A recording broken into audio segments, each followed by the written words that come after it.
விருச்சிக ராசி அன்பர்கள் அனைவருக்கும் வணக்கம். இன்றைய பதிவில் உங்கள் வாழ்க்கையில் இதுவரைக்கும் நீங்கள் பட்ட கஷ்டங்கள், பண பிரச்சனை, கடன் பிரச்சனை, எந்த விதமான பிரச்சனை இருந்தாலுமே அது எல்லாமே நீங்கி உங்கள் வாழ்க்கையில் நீங்கள் செல்வ செழிப்போடும் சீரும் சிறப்போடும் வாழ இந்த பதிவு உங்களுக்கு பயனுள்ளதாக இருக்குங்க.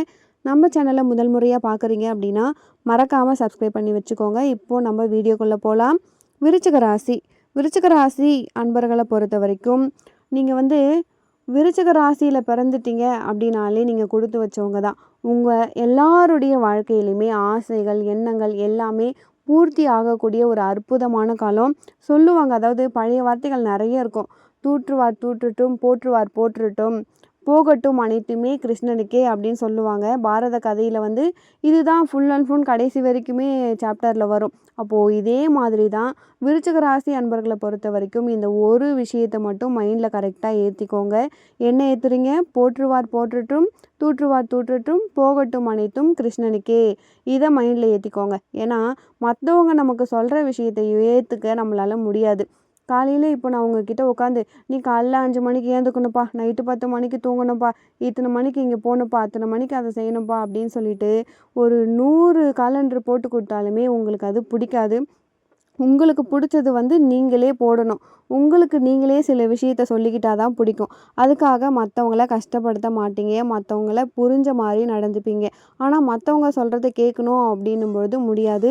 அதனால் சில பேர் நம்மளை திட்டுவாங்க.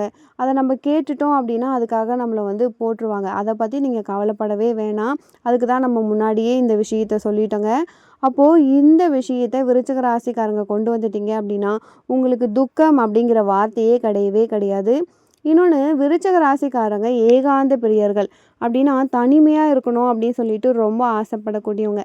அப்படியே 2 பேர் 3 பேர் பக்கத்தில் இருக்கணும் அப்படின்னா முக்கியமாக அவங்க நம்மக்கிட்ட சப்போர்ட் பண்ணுறவங்களா இருக்கணும், நம்மக்கிட்ட பேசாதவங்களா இருக்கணும். அப்படியே நம்மக்கிட்ட பேசினாலுமே நமக்கு பிடிச்சத பேசுகிறவங்களா இருக்கணும். இப்போது எனக்கு கிரிக்கெட் பிடிக்கும் அப்படின்னா எனக்கு கிரிக்கெட் பிடிக்கும் அப்படின்னா கிரிக்கெட் பற்றி பேசணும். எனக்கு அரசியல் பிடிக்குன்னா அப்போது அரசியலை பற்றி அவங்க பேசணும்.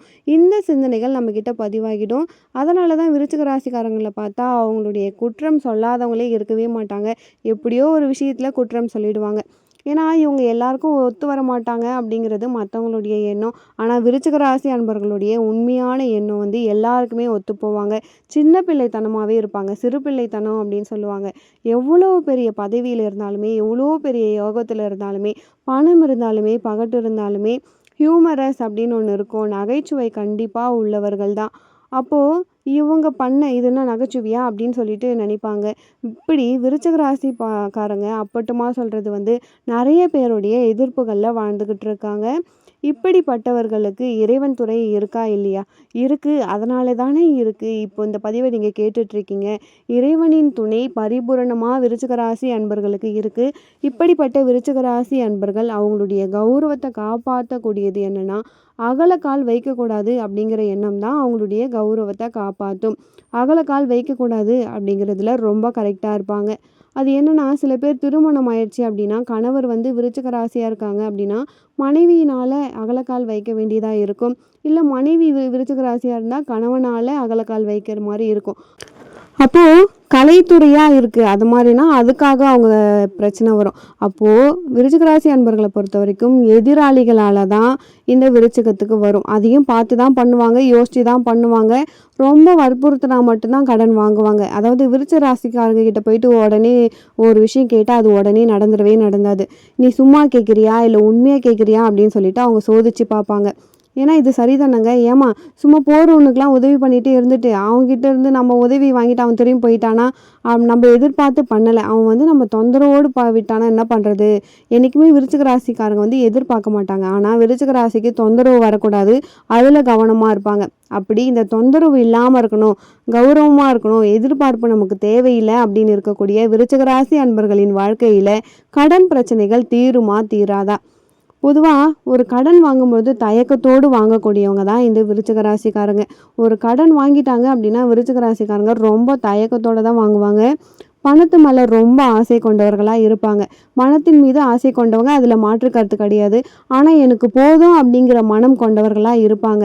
மற்றவங்களுக்கு நிறைய உதவி செய்யணும் அப்படின்னு ஆசைப்படக்கூடியவங்க. ஏன்னா இப்போது இந்த காலத்தில் கௌரவம் எதில் இருக்குது அப்படின்னா பணத்தில் தானங்க இருக்குது. அப்போ பணத்தில் ஆசைப்பட வேண்டியதாக இருக்குது. நல்லா புரிஞ்சுக்கோங்க. விருச்சிக ராசி பணத்துக்கு ஆசைப்படலை. ஆனால் பணத்தின் மீது அன்பு உண்டு. ஆசை வேற, அன்பு வேற. அப்போது எதனால் அந்த பணம் வருது? கௌரவம் அதில் தானங்க கிடைக்குது. பணம் இல்லை அப்படின்னா விருச்சிக ராசியை விட்டுருவோமா?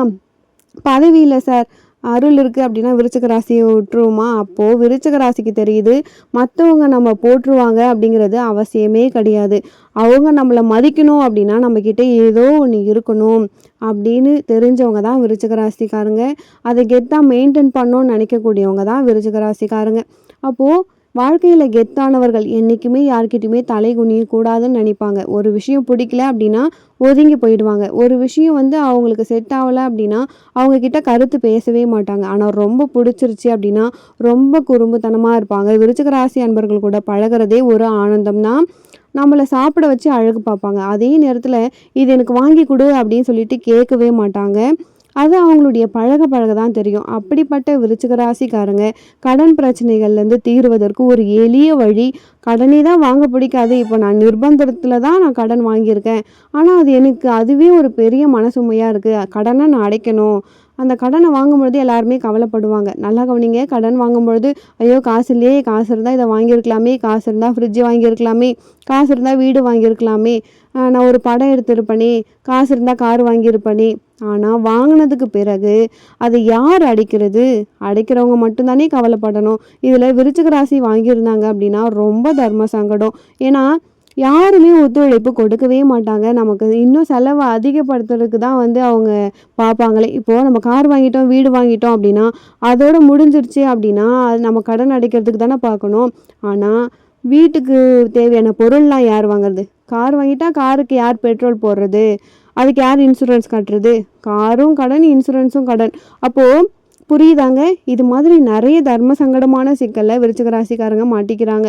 இன்னும் சொல்லணும் அப்படின்னா குடும்பத்தில் உள்ளவங்களுடைய நிர்பந்தங்களாலே விருச்சிக ராசிக்காரங்க நிறைய கடன் வாங்கிடுறாங்க.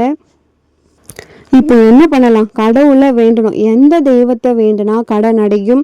உண்மையிலே அப்படிங்களா? நான் கடவுளை கும்பிட தயாராக இருக்கேங்க, நான் நிறைய பரிகாரம்லாம் பண்ணிட்டேன், அவங்க சொன்னாங்க இவங்க சொன்னாங்கன்னு நிறைய பண்ணிட்டேன், ஒன்றுமே நடக்கலை, இப்போ எனக்கு ஏதாவது ஒரு வழி சொல்லுங்கள் அப்படின்னா அப்போது நீங்கள் திருப்பதி வெங்கடாஜலபதி அனுகிரகம் விருச்சிக ராசிக்கு உண்டு. அப்போது திருப்பதி வெங்கடாஜலபதியே சனிக்கிழமை ரொம்ப சிம்பிள். உங்கள் வீட்டு பக்கத்தில் இருக்க பெருமாள் கோவிலுக்கே போங்க.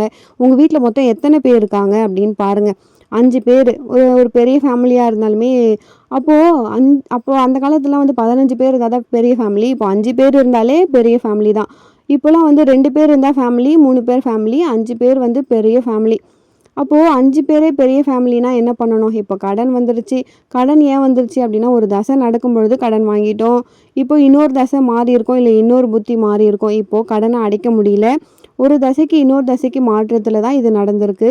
அப்போது இந்த வில் பவர் குறைஞ்சிருச்சு. இப்போது கடவுள் வழிபாடு பண்ணால் நமக்கு வில் பவர் கிடைக்கும். கடவுள் நம்மளுக்கு தைரியத்தை கொடுப்பாரு. இதுக்கு நம்ம என்ன பண்ணணும்னா ரொம்ப ஈஸிங்க. திருப்பதி வெங்கடாஜலபதியை முதல்ல நீங்கள் பிரார்த்தனை பண்ணுங்கள். சனிக்கிழமை உங்கள் ஊரில் எங்கே பெருமாள் கோயில் இருந்தாலுமே பெருமாள் கோயிலுக்கு நீங்கள் போயிடுங்க. நீங்கள் எந்த ஊரில் இருந்தாலுமே உங்கள் ஊரில் இருக்க கோவில், இல்லை உங்கள் வீட்டுக்கு பக்கத்தில், இல்லை பக்கத்து ஊரில் எங்கே இருக்க பெருமாள் கோயிலாக இருந்தாலுமே நீங்கள் போயிட்டு ஒரு அட்னன்ஸை போட்டுட்டு வந்துடுங்க.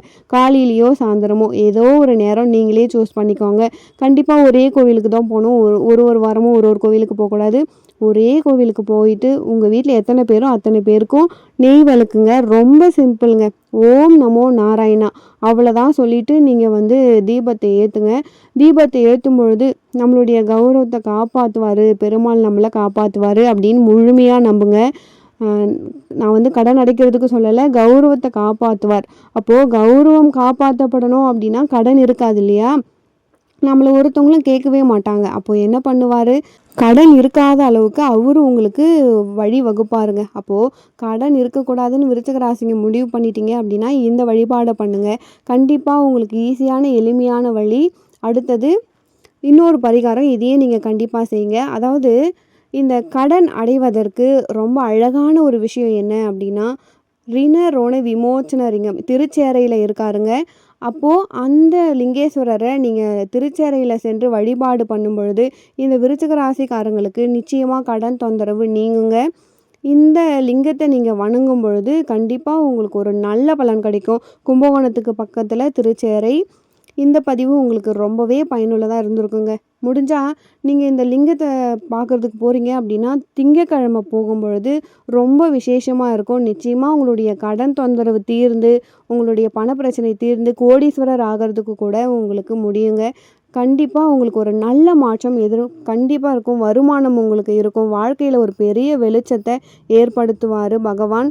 அப்போ பெருமாளும், சிவபெருமானும் உங்களுக்கு பெரிய விஷயம். அதாவது ஹரிஹரன் 2 பேரும் சேர்ந்து உங்களுக்கு மிகப்பெரிய மாற்றத்தை ஏற்படுத்துவாங்க. அது மட்டும் இல்லாம காலபைரவர முடிஞ்சா செவ்வாய்க்கிழமை வழிபாடு பண்ணுங்க. நிச்சயமா செவ்வாய்க்கிழமையில காலபைரவர் வழிபாடு பண்றது ரொம்பவே சிறப்புங்க. இது இந்த விருச்சிக ராசிக்கு பெரிய யோகத்த கொடுக்கும். கண்டிப்பா ஒரு கோடீஸ்வர யோகத்த கொடுக்குங்க. இந்த பதிவு விருச்சிக ராசி அன்பர்களுக்கு ரொம்பவே பயனுள்ளதா இருந்திருக்கும்னு நினைக்கிறேன். அடுத்து ஒரு நல்ல பதிவில் மீண்டும் உங்களை சந்திக்கிறேன். நன்றி.